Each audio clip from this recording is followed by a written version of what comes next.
जय श्री कृष्ण दोस्तों।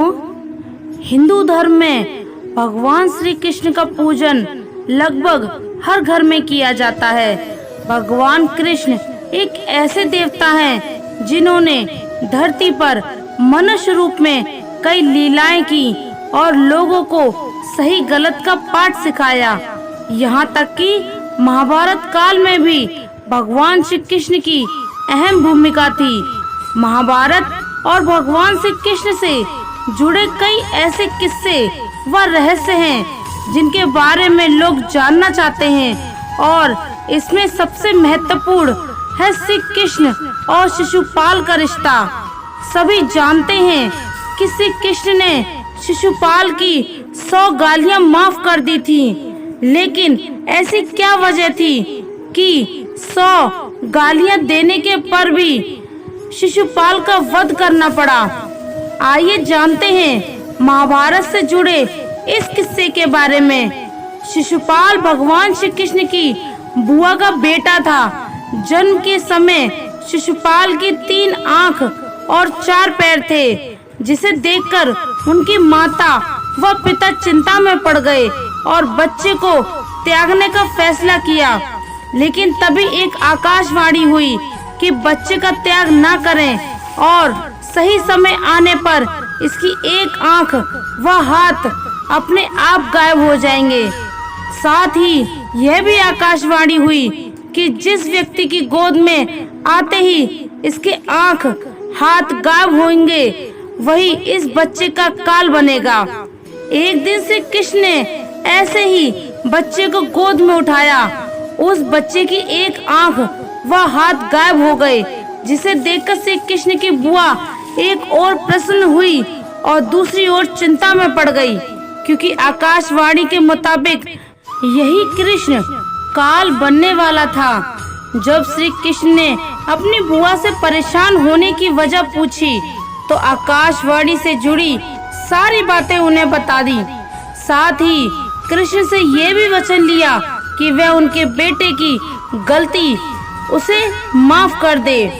ऐसे में बुआ को परेशान देखकर श्री कृष्ण ने कहा कि मैं शिशुपाल की 100 गालियां यानी 100 गलतियां माफ करूंगा, लेकिन 101वीं गलती पर उसे दंड भुगतना पड़ेगा।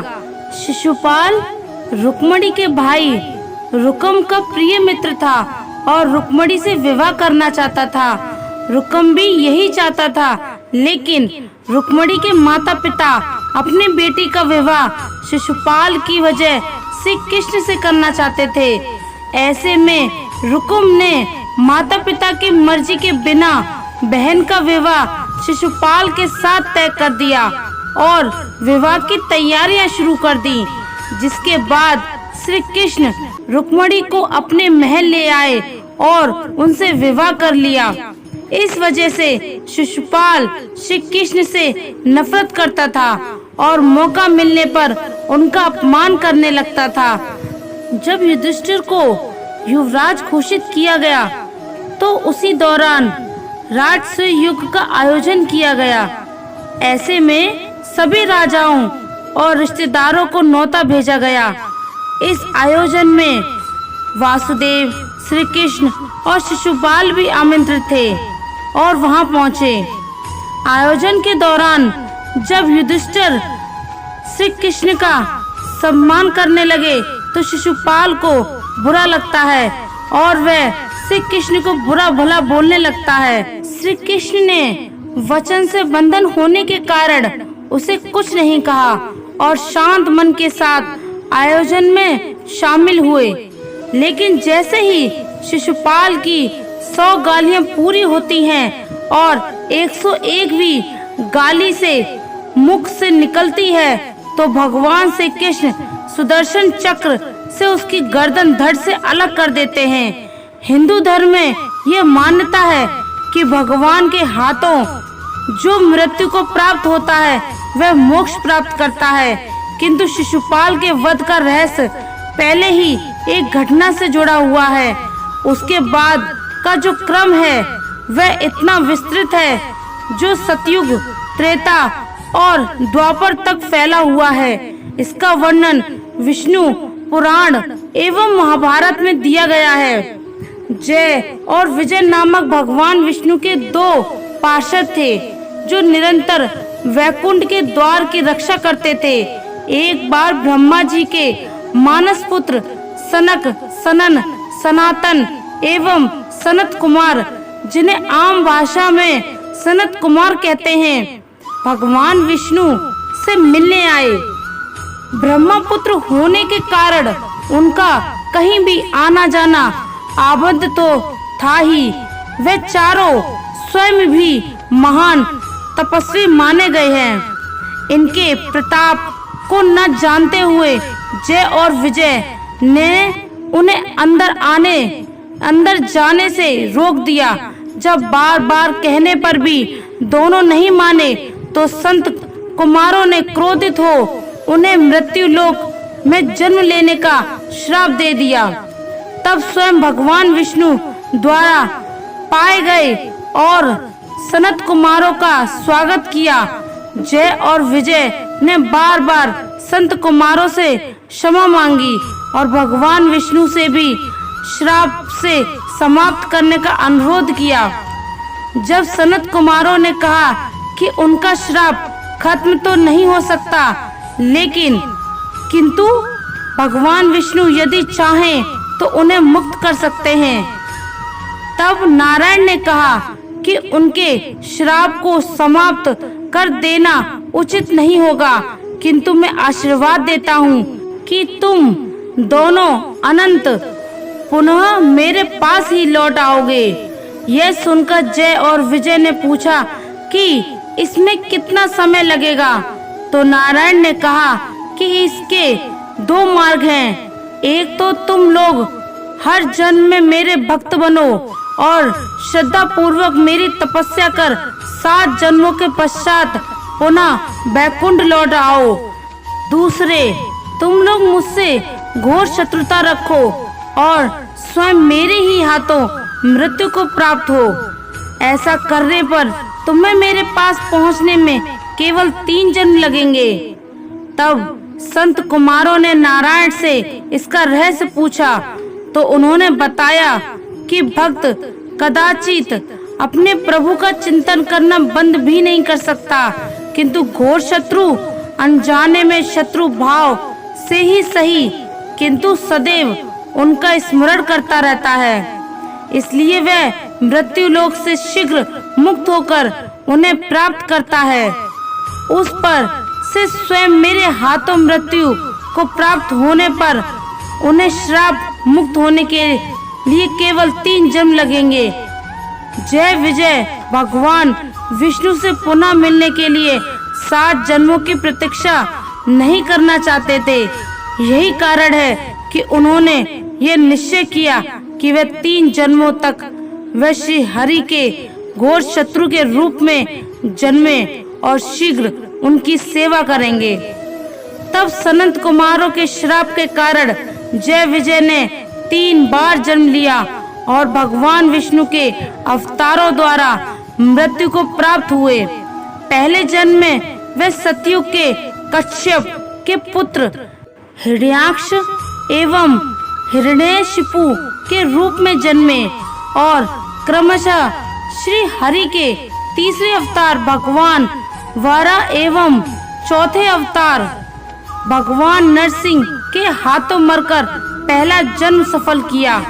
दूसरे जन्म में वे त्रेता में विश्वापुत्र रावण और कुंभकर्ण के रूप में जन्मे और नारायण के 7वें अवतार श्री राम के हाथों मरकर अपना दूसरा जन्म सफल किया। तीसरे और अंतिम जन्म में द्वापर में वे दमकोश के पुत्र शिशुपाल और कुरु के राजा दंत वक्र के रूप में जन्म और श्री हरि के 9 अवतार भगवान कृष्ण द्वारा मृत्यु को प्राप्त कर अनंत पुनः वैकुंठ को गए। पापी मनुष्य जब पाप कर्म करके बचता है तो उसे लगता है कि उसे दंड देने वाला कोई नहीं है, लेकिन ऊपर बैठा परमात्मा प्रत्येक पाप का हिसाब रखता है। जब उसके पाप का घड़ा भर जाता है तो किसी न किसी माध्यम और अवतार से उन पाप कर्मों का हिसाब परमात्मा करता है। पूर्व जन्मों के अपने संचित कर्मों के आधार पर जो भी कुछ अच्छा और बुरा पुण्य और आत्मा अपने साथ लेकर आई है, वह संपूर्ण रूप से एक तरफा बुरा ही बुरा या पाप ही पाप नहीं होता। इन दोनों का पुण्य और पाप का अच्छा और बुरे का मिश्रण होता है। हाँ, इतना जरूरी है कि किसी के जीवन में सही की मात्रा अधिक है तो गलत कम है, किसी के जीवन में गलत अधिक है तो सही कम है। गलत के रास्ते पर सबसे पहला कदम हमेशा खेल खेल में, हमेशा शौक में ही रखा जाता है, और जैसे ही गलत रास्ते पर चलने का पहला स्वाद चख लेता है, फिर व्यक्ति को उस रास्ते पर आगे बढ़ने से कोई नहीं रोक सकता। गलत रास्ते पर चलते चलते एक से बड़ी एक हर पिछली उपलब्धि से अगली और भी अधिक बड़ी उपलब्धि उस इंसान की हिम्मत बढ़ाती रहती है। गलत के बाद गलत, एक हत्या के बाद एक और हत्या, एक लूट के बाद एक और लूट हौसला बढ़ाता रहता है। आमदनी बढ़ती रहती है, ताल्लुक बढ़ते रहते हैं, प्रभाव का क्षेत्र बढ़ता रहता है। जिंदगी के पेड़ पर जन्मी नन्ही सी कंपल का समय कभी तो पूरा होगा। पत्ते को पीला पड़कर नीचे गिरना ही पड़ेगा, तो इस पाप के घड़े का भरकर फूटना भी निश्चित ही है। और जब समय आता है पाप से भरे हुए घड़े के फूटने का, तो वह फूट कर ही रहता है। दोस्तों, एक बार की बात है, गांव के जमींदार के घर में घुसकर लूटपाट मचाई, घर के सब सदस्यों की मौत के घाट उतार दिया। गलती से एक 4 साल का बच्चा जो डर के मारे खाट के नीचे घुस गया था, इनकी नजरों से बच गया। आज उसी के हाथ में पिस्तौल है जिससे वह गोली चलेगी, जो इस तथाकथित सेठ जी की मौत का कारण बनेगी। जब पाप का घड़ा भर जाता है तो उसके ऐसे पतन की शुरुआत होती है जहां से वह उभर नहीं पाता है। वह ऐसी गलतियां करता है कि सगे संबंधी भी मुंह मोड़ लेने को मजबूर हो जाते हैं। सामाजिक प्रतिष्ठा भी धूल में मिल जाती है, शरीर भी साथ नहीं देता है। वह गलतियां पर गलतियां करता है, बुद्धि काम नहीं करती है। हम घड़ा भरे ही क्यों जिसके न फूटने का इंतजार रहे। दिल में न पाप करेंगे और न ही इसके परिणाम का भय सताएगा। अपराध करने और फिर उसको छुपाने में और अपराध होने का जन्म होता है। एक बात हमेशा ध्यान में रखनी चाहिए कि पाप कभी छुपता नहीं और इसका हिसाब हमेशा देना पड़ता है। ऊपर वाला हमारे सारे कर्मों का हिसाब लेता है। वह भी इसी बात का इंतजार करता है कि कब हमारे पाप का घड़ा फूटे और हमें इसकी सजा मिले। सभी को अपने कर्मों का हिसाब यही देना पड़ता है। जो मंद बुद्धि मनुष्य सिर्फ दिखावे के लिए कहता है कि उसने समस्त इंद्रियों को वश में कर लिया है, परंतु वह मन ही मन उन इंद्रियों के विषय का चिंतन करता रहता है, वह मनुष्य मिथ्याचारी अर्थात कपटी भी कहा जाता है। जो पुरुष परंपरा से नहीं चलता, सृष्टि के चक्र के नियमों का पालन नहीं करता, अर्थात अपने कर्तव्यों का पालन नहीं करता, वह इंद्रियों के द्वारा भोगों को भोगने वाले पापी मनुष्य व्यर्थ ही जीता है। परंतु जो मनुष्य आत्मा में ही रमण करने वाला और आत्मा में ही तृप्त और आत्मा में ही संतुष्ट हो, उसके लिए कोई कर्तव्य नहीं है। आत्मा का मतलब यह सबसे मोटा सच है, और जो सत्य को समझता है, सत्य में ही खुश होकर सत्य में ही रहता है, उसके लिए कोई कर्तव्य नहीं है। लेकिन ऐसा कोई लाखों में एक होता है, उस महापुरुष का इस विश्व में ना तो कर्म करने का कोई प्रयोजन रहता है और ना ही कर्मों के न करने से ही कोई प्रयोजन रहता है, तथा संपूर्ण प्राणियों में भी इसका स्वार्थ से कोई संबंध नहीं रहता। कहने का सीधा मतलब है कि जिसे परमात्मा मिल चुका है वह कोई और दूसरा कर्म क्यों करे। राजसिक गुण वाले व्यक्ति बात बात पर धैर्य या बहादुरी दिखाने का काम करते हैं, लेकिन ज्ञानी मनुष्य जानते हैं कि उसके गुण ही सबसे कर्म करवा रहे हैं, और जो ज्ञानी नहीं होते वे समझते हैं कि सब कुछ वे स्वयं कर रहे हैं। अगर सही मायने में आप अपना जीवन बदलना चाहते हैं तो सबसे पहले आपको अपना मन बदलने के लिए तैयार रहना चाहिए, क्योंकि जैसा आपका मन रहेगा वैसा ही आपके विचार होंगे, जैसे आपके विचार होंगे वैसे ही आपका जीवन होगा। जो जा रहा है उसे जाने दो, वह आज रुक भी गया तो कल चला ही जाएगा। आज जितने सरल सीधे और नरम दिल के रहोगे उतना ही चतुर और बेईमान लोगों द्वारा डरा दिए जाओगे। जिंदगी में सब कुछ दोबारा मिल सकता है, पर समय के साथ खोया हुआ रिश्ता और भरोसा दोबारा नहीं मिलता। भरोसा उसी पर करना जो निभाने के लायक हो, क्योंकि कुछ पल का साथ तो अर्थी उठाने वाले भी दे दिया करते हैं। सच्चे लोगों पर भी उतना ही विश्वास रखिए जितना औषधियों पर रखते हैं। बेशक खराब होंगे पर आपके लिए फायदेमंद होंगे। उन लोगों से दूरियां ही ठीक हैं जिन्होंने आपकी नजदीकियों की कभी कदर नहीं की। महान वही होता है जो छोटों के दर्द को समझ सके। कौन क्या कर रहा है, कैसे कर रहा है, क्यों कर रहा है, इन सब से आप जितना दूर रहेंगे उतना ही खुश रहेंगे। हर रिश्ते की अलग अलग सीमाएं होती हैं, लेकिन बात जब आत्मसम्मान की हो तो वहां पर हर रिश्ता समाप्त कर देना ही उचित रहता है।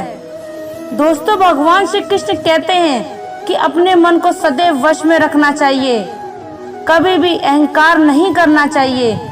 अगर कोई आपको कटु वचन कहता है तो भी उसे कुछ नहीं कहना चाहिए। अतिथि और लाचार को सदैव आश्रय दें, दूसरों की निंदा ना करें। भगवान श्री कृष्ण कहते हैं, इस दुनिया में तुम प्रेम सभी से करो, लेकिन पूर्ण रूप से विश्वास किसी पर मत करो। अगर तुमको भरोसा करना है तो केवल परमात्मा पर करो।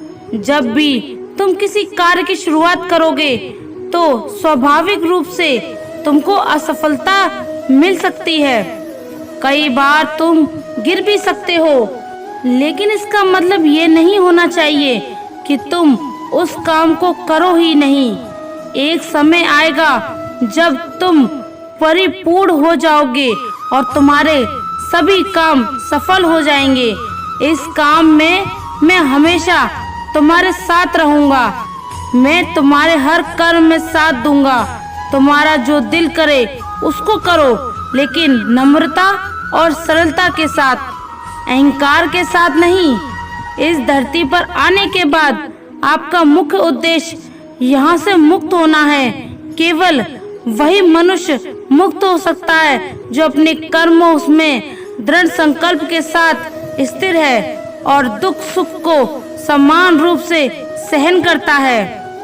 जो मनुष्य अपनी आत्मा की बात सुन सकता है वह मुझसे बात कर सकता है और देख भी सकता है।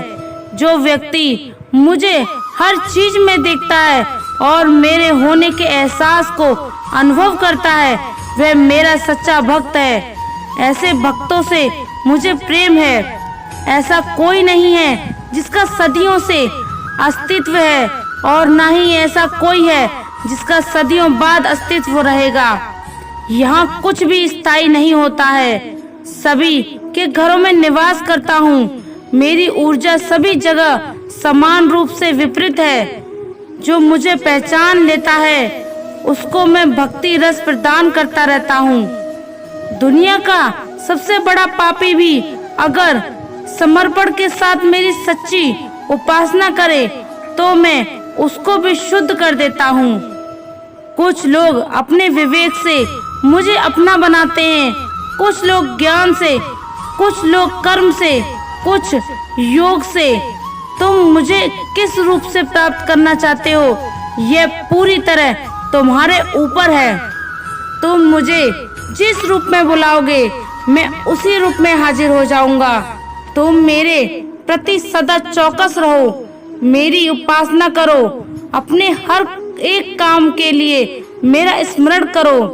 मैं वादा करता हूँ तुम मेरे प्रिय बने रहोगे। अक्सर लोगों के मन में ऐसा सवाल रहता है कि जो लोग अच्छे कर्म करते हैं वे परेशान रहते हैं, जबकि जो बुरे कर्म करते हैं वे खुशी से रह रहे होते हैं। अच्छे कर्म करने वाले परेशान होते हैं कि आखिर उन्हें इतनी परीक्षा क्यों देनी पड़ रही है, जबकि जो धर्म की राह में हैं वे खुश हैं और जिंदगी का लुत्फ उठा रहे हैं। अक्सर लोग सोचते हैं कि अब अच्छाई का जमाना ही नहीं रहा।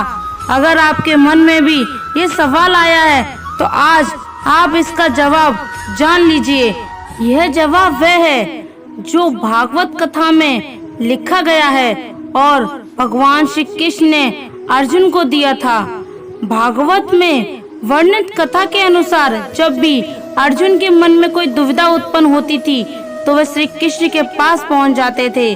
एक बार की बात है, अर्जुन ने भगवान श्री कृष्ण के समीप आकर कहा कि वह दुविधा में हैं और इसका जवाब वह श्री कृष्ण से चाहते हैं। श्री कृष्ण ने पूछा कि क्या सवाल है।